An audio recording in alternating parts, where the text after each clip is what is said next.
Joining us now to discuss all of this, Republican strategist Melik Abdul and CNN political commentator and Democratic strategist Maria Cardona. Maria, I'm going to start with you. Just your reaction to hearing that Nancy Pelosi will no longer be a member of Congress soon, and the ramifications of all that.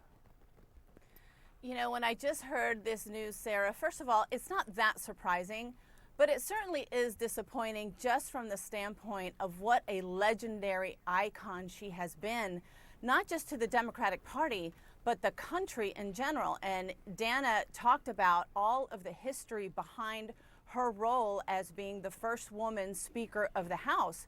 The way she wielded her power, her incisive, strategic, tactical mind, her empathy, her class, her dignity, her elegance is something that will be admired for years, years to come, but it will be never matched. And so I think just across the country, you know, there are people waking up to this groundbreaking news, but at the same time, she has given so much of her life to this country, to public service, that you can't help but think this woman deserves to spend her golden years however she wants. And you know, Sarah, that even though she might not be serving in Congress, she will always wield the power that she knows she has, that others know that she has. Democrats across the country, and I think Republicans as well. She's always been good at working across the aisle, especially in times when that was more of a normal thing. But she will continue to be someone whose advice is sought, regardless of whether she's not in public life anymore. And that will always be to the good and to the benefit of the American people. I wish her the best. I love her. I have had the honor and the pleasure of working with her on many projects. And we are a country that is better for her service. We will miss her, and we wish her the best. Maria, thank you for your thoughts. She's 85 years old and still quite sharp as a tack, and was involved in this recent, movement in California to try and change the Absolutely. redistricting. She's involved still quite a bit, so you would expect that she might still be involved, because this has been her life's work. But to you, Melik, look, Republicans have no love loss for Nancy Pelosi. She has been sort of the devil, the boogeyman that they have pointed to for many different things that they didn't like about Democratic policies. What now with her leaving?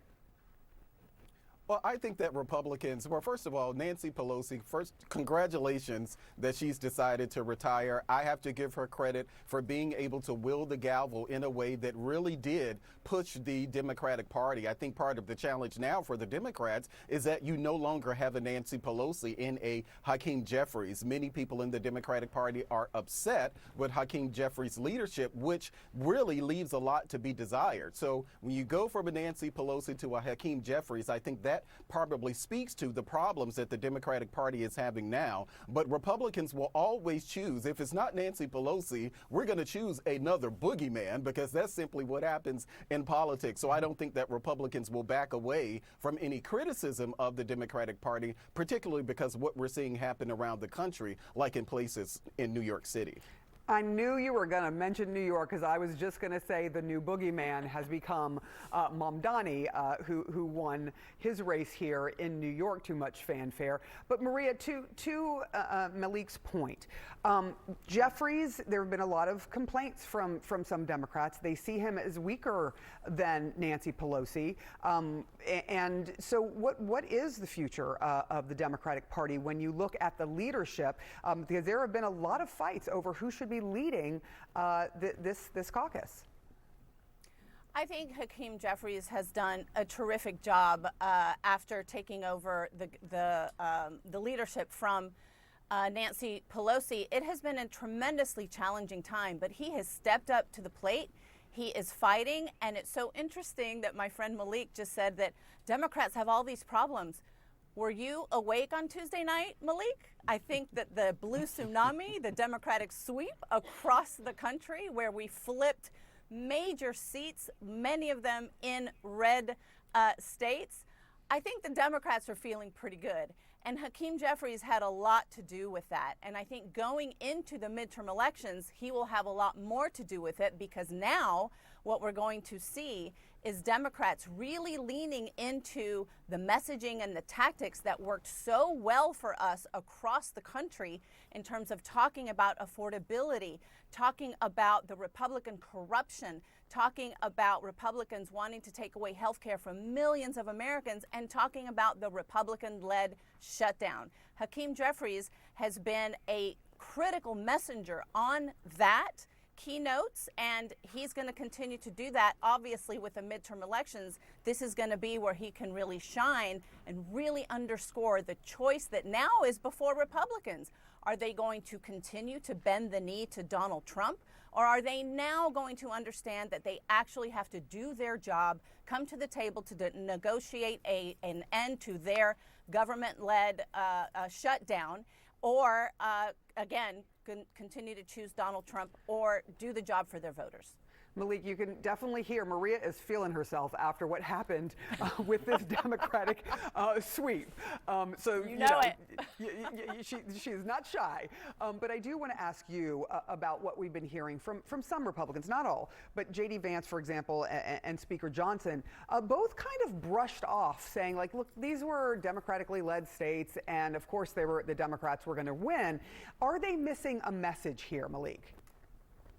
I think in part, but he's also right in this point that particularly in a place like Virginia, we didn't have a good candidate running in Virginia, much like what happened down in Georgia with Herschel Walker, even though Herschel Walker ended up performing better than Winsome Sears. That is a much different electorate in Virginia, because you do, I believe, and Donald Trump alluded to this himself, the issue with the government shutdown. What's happened, I would even argue, with the Doge cut. Virginia has a large government contractor and federal government population, so I'm sure that factored there. But in a place like New York City, there was the expected wins of Democrats in New York City and even in New Jersey, because the last governor, Republican, to win in New Jersey was Chris Christie, and he did so by double digits. I think people are kind of misreading here, because at the end of the day, Glenn Youngkin, who was a popular governor of Virginia, only beat in his last election by 2 percentage points. So, but there is some cause for concerns for Republicans, because the economic anxiety that elected Donald Trump in 2024,